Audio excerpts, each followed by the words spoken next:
مش اي حد هيفهم الفيديو ده. بحب اتفرج قوي على الفيديوهات دي، وبالذات فيديوهات الراجل ده. ليه بقى؟ هو بيعشق اكل الكابوريا والجمبري والكلام ده كله. بصوا بقى، كل مره بيحط كده يعني بيعمل كميه كابوريا فظيعه. بصوا جمال الكابوريا وشكلها عامل ازاي. في ناس كتير ما بتاكلش الكابوريا، مش هتكلم معاهم، وفي ناس انا اصلا عارفاهم يعني حبايبي كده كده ما بيحبوش الكابوريا.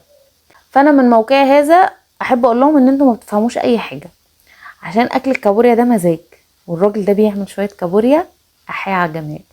بصوا الحلاوه، شكلها جامد. بصوا عارفين منظر الكابوريا ده اللي هو الشكل المكبب ده؟ دي بتبقى حلوه قوي، بتبقى طعمها حلو قوي. هي بتبقى ناشفه شويه زي الصخر كده، لان هي بتعيش في الصخور تقريبا، لان بابايا كان بيجيب لنا منها. بيبقى طعمها حلو قوي، بس بتبقى ناشفه جدا جدا، يعني العظم بتاعها بيبقى ناشف قوي، هي بتتكسر، بتبقوا مش عارفين تكسروها. بس بصراحه بتبقى تحفه. اكل الكابوريا ده مزاج. يعني انا بصراحه بستغرب الناس اللي ما بتحبش الكابوريا والجمبري والكلام ده او الاسماك. ده في ليفل الوحش، يعني الحاجات دي في ليفل تاني خالص.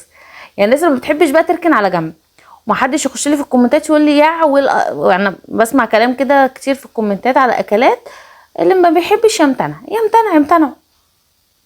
ده مزاج، ده للناس اللي صاحبة المزاج المتسلطنة، يقعدوا ياكلوا الحاجة الجامدة دي.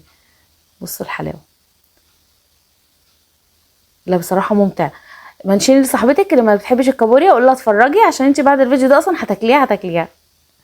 آه ما تنسوش تكتبوا لي بتتابعوني منين يا امارات. انا شيماء غريب. لو انت اول مره بتشوفيني ما تنسيش تحطي كومنت زي عسل شبك ولايك عشان بيرفع معانا الفيديو.